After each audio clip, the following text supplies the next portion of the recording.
Hey, what's up, everybody? Welcome to Comic Artist Pro Secrets. It's me, Ethan Van Sciver, 29-year veteran of the comic book industry, world's most charming, disarming, elegant, eloquent, and yet humble man. Great big Sopranos fan, trusted member of the media. And that's why I'm going to tell you, I'm not so sure about this story. This story could be a fabrication. This story could be incorrect.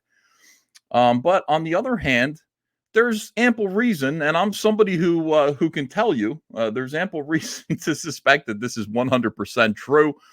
Before we get into this, I wonder if you wouldn't mind hitting like, sharing this video, perhaps subscribing to this channel. YouTube is still being very mean to this channel indeed, unsubscribing people without their permission and ghosting. Is that what it's called when they ghost a channel so that people, unless they subscribe, they don't get the notifications for the video?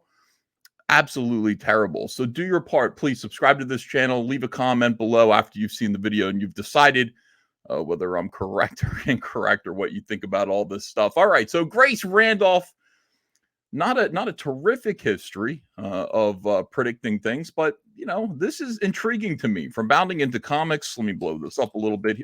God, the worst possible casting for the Flash. Cannot stand this character here, except that time when he choked out some chubby woman who came at him. She was just like doing the fish. She came at him and he grabbed her by the neck and he put. Nobody understands that. He got away with that scot-free. I don't know what that is. That's some kind of special privilege, I would say, that allows you to actually choke a woman on video and suffer no consequences. Career consequences from it whatsoever. Very strange. We're still investigating that. That video clip is as mysterious as any Bigfoot footage anybody's ever shown. Scooper Grace Randolph claims the Flash movie, which I believe is based on Flashpoint, will erase Ben Affleck's Batman and Henry Cavill's Superman from the DCEU, effectively destroying the Snyderverse. Now, I have been critical of the Snyderverse here and there. The movies, I find them dark. I find them depressing. And they just don't seem like DC to me. DC Comics means something very special to me. I used to work there. I worked there for 20 years. And I believe DC Comics are kind of the mirror opposite of Marvel Comics, and that they're supposed to inspire hope. They should be optimistic. They should be positive. They should present a sunny sort of look at superheroes and how great the world is because superheroes exist in them. No, not in Snyder movies. The world is a flaming hellscape, and no human beings could possibly survive any Snyder movie. But it's okay. That's fine. I mean, there are people who really, really love Zack Snyder movies, and they've yelled at me every single time I've been even slightly critical of Zack Snyder movies. So all I can say is this: enjoy what you enjoy. I'm glad you're having a good time, and I'm glad that the Justice League Snyder Cut finally saw the light of day on HBO, especially since I'll be getting royalties for that probably this month. I'll let you know. Anyway, if this is true, if Grace Randolph is accurate here in what she is saying in her predictions, this would effectively disrupt and destroy everything that Zack Snyder built. Oh no, the Flash is going to reset the DC extended multiverse. Oh no, not the DC extended multiverse. By moving on from the Snyderverse. This is the latest update to come from YouTube's comic book film scoop purveyor, Grace Randolph. Look at him here. All right, we got this is frightening here. She claims, as many suspect, that the upcoming film will be Ben Affleck's last go around as Batman. Now, I already believe that was the case. I was pretty sure Ben Affleck was done with Batman. He wasn't looking too happy about being Batman. He didn't look too thrilled. I mean, it could have been any number of things. It could have been the fact that, his wife was making him sleep on the couch and all of these other problems that have come forward since then. He could have just generally been in a foul mood, but he never looked happy promoting the films. Henry Cavill, on the other hand, big ball of sunshine, always happy. He looks like, at first I was not thrilled with him as Superman. I thought he was kind of generic looking. I really liked Christopher Reeve, and I was hoping for somebody who had that kind of personal charisma to be Superman, somebody who was a little bit more charming. Henry Cavill as Superman, frankly, in the hands of Zack Snyder, scared the living piss out of me. I don't know what it was. I did not trust this guy. I thought he was unhinged as Superman, capable of causing great damage, great harm, without any care, any regard for human beings. The opposite of who Superman is meant to be, I would say. We're supposed to trust Superman. Henry Cavill's Superman scares me. He's always unhinged. He's always, being angry at something. He's got a short fuse. He'll wrap your tractor trailer around a lamppost. He'll use his heat vision to blow up police cars because he's in a bad mood, or because he was resurrected from the dead. He was resurrected from the dead, and the first thing he does is go crazy and beat up his friends and fire his heat vision at police cars. Imagine if Jesus Christ did that. The New Testament would be a very different book. We've only had a few examples of actual legitimate resurrection from the dead. And look, we're basically 1 for 2 in terms of them not being absolutely terrifying. All right. So as I've told you with updates, she tweeted, this is Grace Randolph. The Flash is Batfleck's final appearance. Good. Old footage of Cavill will be used on TV. Old footage of Cavill used on TV. What does that mean? Old footage of Cavill used on TV. New Justice League formed. Supergirl is the new Superman. Well, who could have seen that coming? Boom. That's incredible. Invisible Girl is the new Mr. Fantastic. Keaton, working with Black Canary, picks Batgirl as the new Batman. That's interesting. See, they're getting... Oh, this gets me in the feels here. I'll talk about this in a second. This is new DC. Let's be open-minded and give it a fair shot.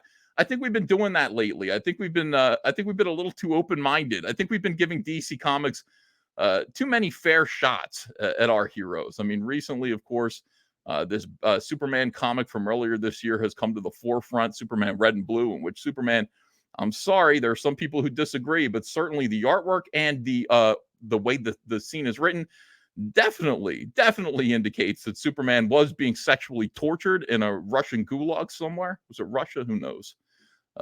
Penetrated because his powers had been depleted by red kryptonite. Basically at this point, I think that it's a terrifying proposition to give DC Comics a fair shot at anything. I think they need to be watched. We need to watch them like the parents of a problem child at this point.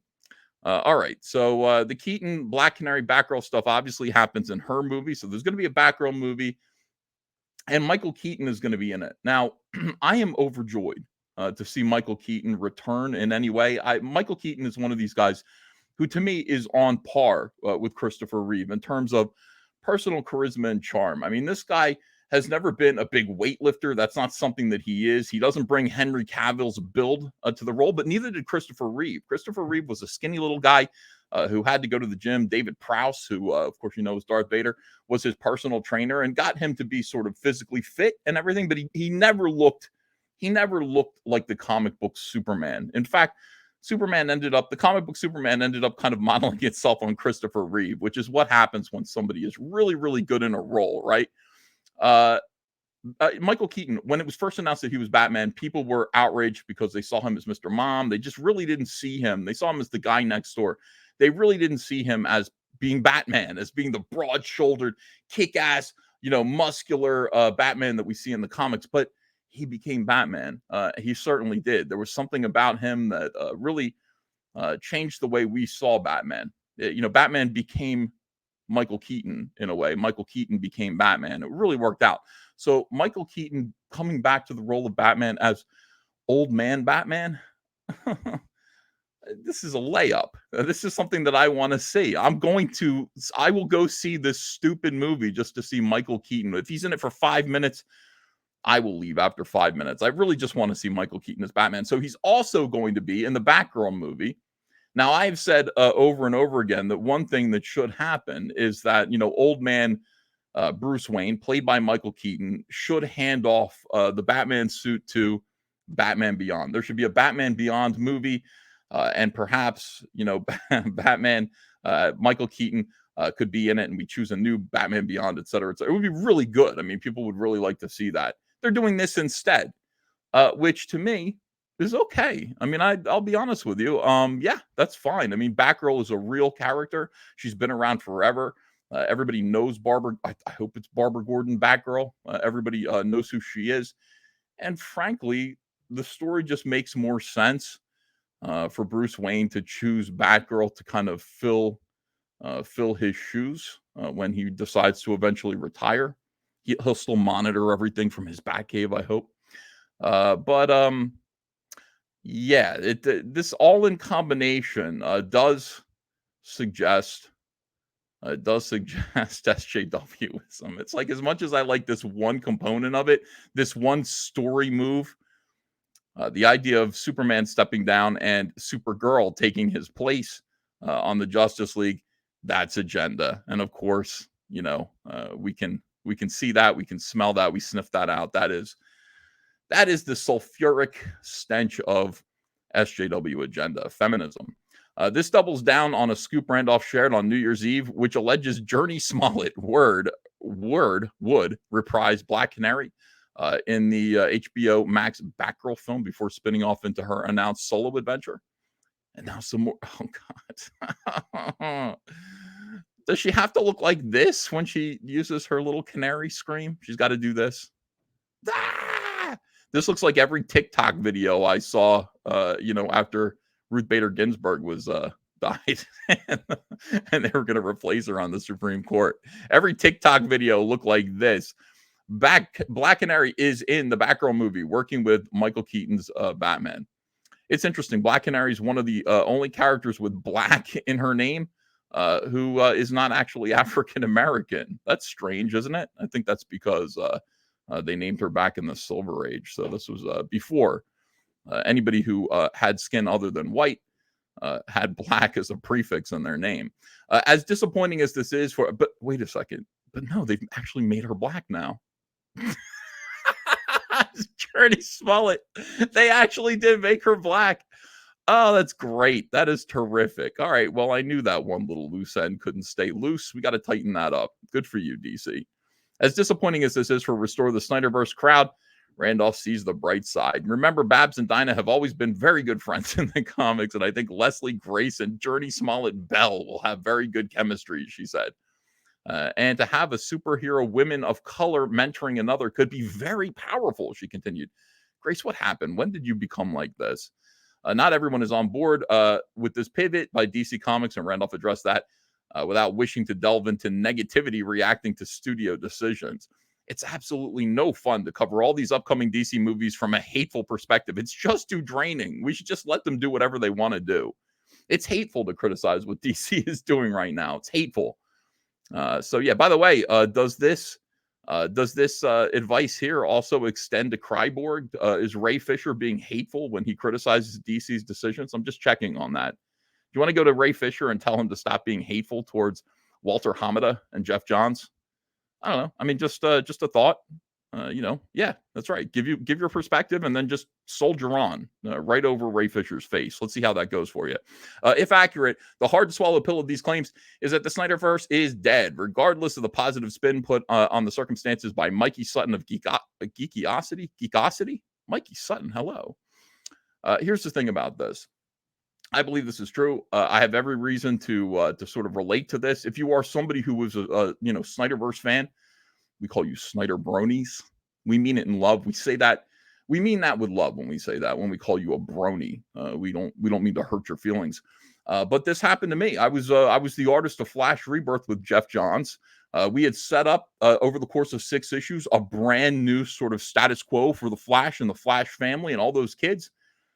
And then immediately, as soon as the series was over, Jeff Johns went and he wrote something called Flashpoint, which this movie is going to be based on, from what I understand, which basically undid everything that we had just built up instantly, as if he had just had a second thought. Like, do I want to do this or do I not want to do this? I guess I don't want to do this. I guess I don't want to do the Flash family. Undid it, with alternate realities through Flashpoint. He unestablished what we established and created a new status quo. So this is that. So in a way, I kind of look at what they're doing here with Flashpoint, and I'm saying this is DC's pivot away from the direction that they had chosen towards something else. Now, it was nothing personal when Jeff Johns did it to me. I don't think it's anything personal. DC's doing this to Zack Snyder, but then again, maybe it is. Maybe it is personal. Let's check in with the Flash. This guy, a woman choker here. This fellow. You've got Ezra. Fans are going crazy thinking the movie is erasing Zack's movies. I'm not going crazy. I think it's funny. They don't see the potential this movie will bring. Lightning bolt. And this is Ezra. No power of force in any known megaverse would or could ever erase Zack Snyder's mighty works. You can take that quote. Take that to the bank, to the press, to the skulls, to the military. And the other pillar of capitalism I'm forgetting because of that thing where you try to think of a group of things and you always forget one. Shut up, Ezra. All right, so Ezra's saying, people are taking his quote and going, this is not true then. I mean, none of what Grace Randolph is saying is true. Well, I mean, maybe Ezra's being sincere there, but it sounds to me like he's taking the piss. What do you think? I honestly, I kind of feel like, all things considered, Grace Randolph may have gotten a few details wrong, but I got to say, her, I kind of think she's right, just based on what DC had done with Flashpoint and their general direction towards introducing more female representation in everything that they do. Of course, they've always got their eye on the ESG. They're worried about inclusion. They're worried about representation so that they can, get ESG backers to invest in Warner Brothers. They want to be able to say, look what we did. We basically erased all of the white male characters and directors and everything from all of our movies. And now all we have are homosexuals and women. That's what the Justice League is. And hooray. Now invest in us. Look at what we've done with diversity, equity, and inclusion. Unbelievable. So, listen, take all of this with a grain of salt. But after reviewing it, I'm with Grace Randolph. I think she's correct. Now, if all of this doesn't mean anything to you and you could give a good gosh darn about it, I respect that. I do. I respect your taste. I respect your POV. And I hope that you will respect mine when I say to you, there's another alternative. Cyberfrog. This is my comic book. I am part of a movement called ComicsGate, #ComicsGate. And of course, we saw this stuff coming a mile away and we decided, look, it's all social justice now.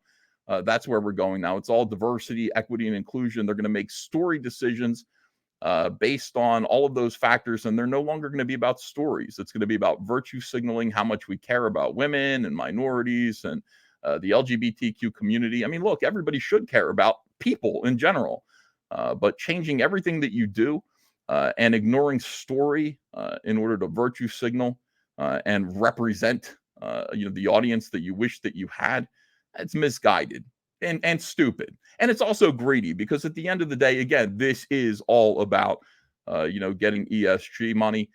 So screw all this. Why don't you just help us and be a part of ComicsGate, a growing independent comics movement? You can find us on not hashtag. Let's see. This is the website, comicsgate.org right here. This is comicsgate.org. Every single ComicsGate project, every single ComicsGate creator is here. You can shop and see if there are any indie books that you want to support. And these people could use your help. We need to actually build up a new, we need to build up a new entertainment media. We have to. We have no choice. This one has been infiltrated. This one has been poisoned by radical leftists. So it's on us. I mean, either we do this and we start from the ground and we build up. I believe that we can, or we just accept the fact that this is this is the way things are going to be. Look at your boys. I gotta watch that video. That looks funny. Anyway, why not back the Cyberfrog Blood Honey box? These are the second printings of the first issue of Cyberfrog. You can get them here, or you can go to our eBay store. The link is in the description. We ship same day from our eBay store, and you can get any of the Cyberfrog or Starblades books that we've already published. They're waiting for you, and it's a whole new world for you in which we will not undo anything that we've done. We don't make story decisions based on anything except story. That's all it is. It's very simple and it works. Want to thank you guys again. Please, if you're enjoying this content, you want to support this channel, there are several ways that you can do it. You can join my Patreon. You can click like. You can share this video. You can subscribe to this video. You can make a small monetary donation right below this. We appreciate anything that you can do. And I hope that, I don't know. I mean, if you're a creative person yourself, I hope that you join Comicsgate. I hope that you come up with your own comic book and you put it into, you put it out there, and do what you can to change the world. Other people did it before you. Stan Lee did it before you. I mean, J.R.R. Tolkien did it before you. There are people out there who have story ideas and they just need a little bit of encouragement to actually change the world. Let's give them that encouragement. Thank you, everybody. I will see you again soon with another video. Take care of yourself.